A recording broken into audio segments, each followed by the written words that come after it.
The thing I'm particularly conscious of is the mirror that kids hold up to you. You actually learn so much more about yourself when you become a parent because it's like they've got a microscope on you. And you really have to think things through. You have to think about the way you approach everything because you are passing all of your beliefs onto them. It doesn't necessarily mean that they'll believe the same things as you. They'll probably question the things that you believe in and the way that you live a life, and that makes you question it yourself. One of the things that I absolutely know is you can say everything. You can say this is the way things are done, but I think your kids listen more when they watch you.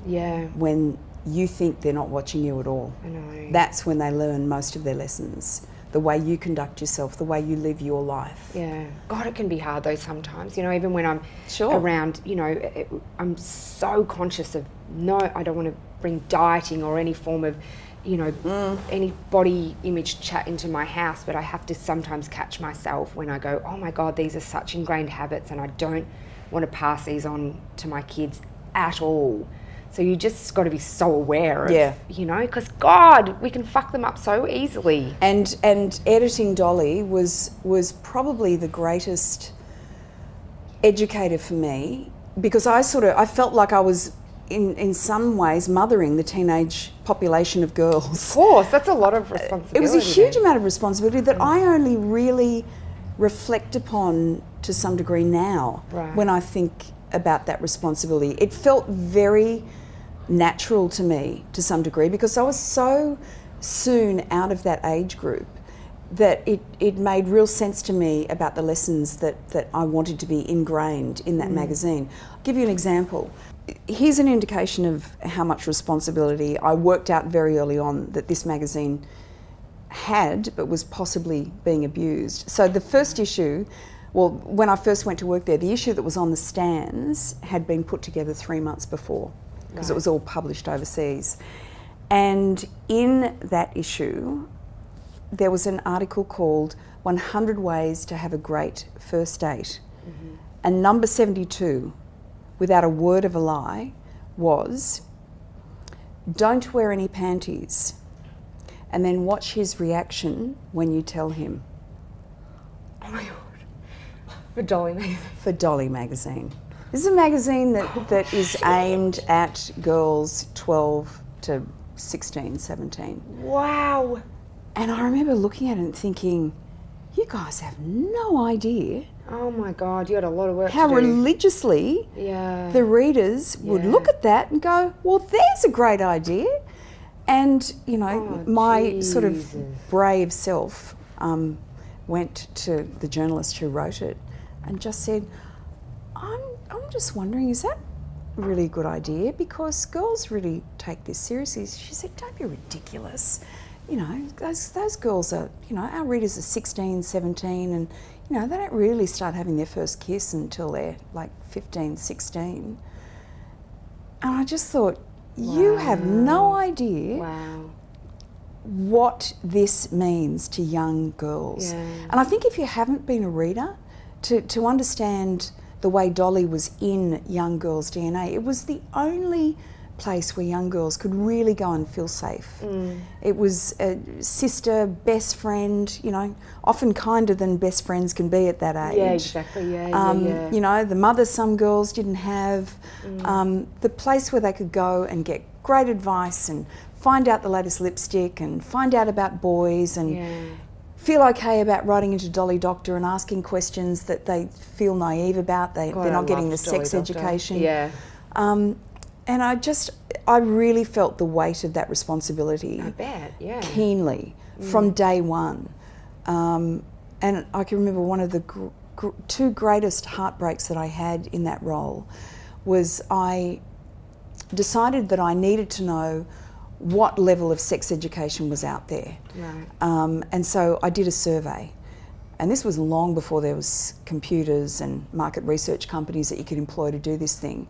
So I did a survey. I wanted to find out how young girls were having sex, how much they knew, who they were losing their virginity to, what they wanted to know about, so that I could get that information in the magazine and not be accused of, you know, basically handing them a manual on how to have sex way too early. And everything that I've ever read about teenagers was the more information you arm them with, the more power you give them, they're armed to say no when they're not ready.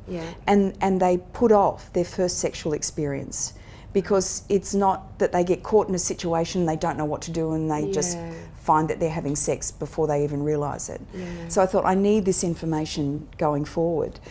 And one of the things I just didn't count on were the number of girls who wrote in talking about losing their virginity either by being raped or from a priest or a trusted family member. I mean, some of those letters, we were sitting up.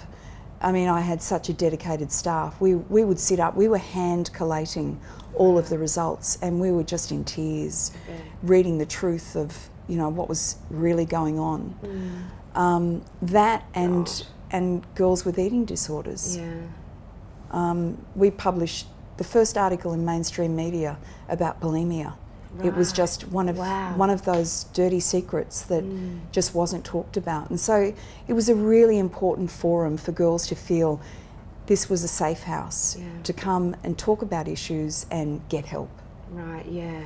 How amazing. It just didn't exist before that. Do you think that that responsibility you took on has helped with how you parent Billy and the conversations you have with her? Yeah, I hope so. And I think it's even more important now because the pressure on teenage girls now with social media and presenting this, you know, my gorgeous life, and caring way too much about the number of likes you get, because that's how you determine whether or not you have any place in this world, what your worth is, any worth in this world. It's scary.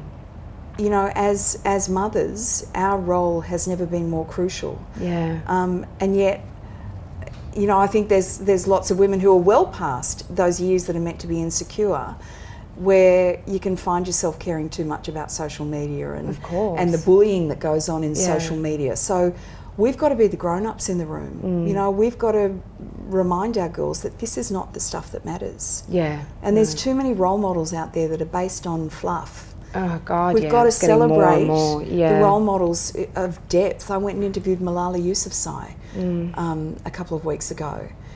One of the great role models for young women. What's been really heartening is when I've talked to young girls about Malala, so many of them they really hold on to the Malala Yousafzai story. They're looking for those role models. And if we're in the media, we've got to make sure that we are getting those stories out there. They're really important. And on the way back from interviewing Malala, I went via LA and spoke to Bindi Irwin. I mean, God love Bindi. No, I agree. She got so much shit. She does. And it's like, mate, she's incredible. She's extraordinary. And, you know, she's a real lesson in don't listen to the naysayers.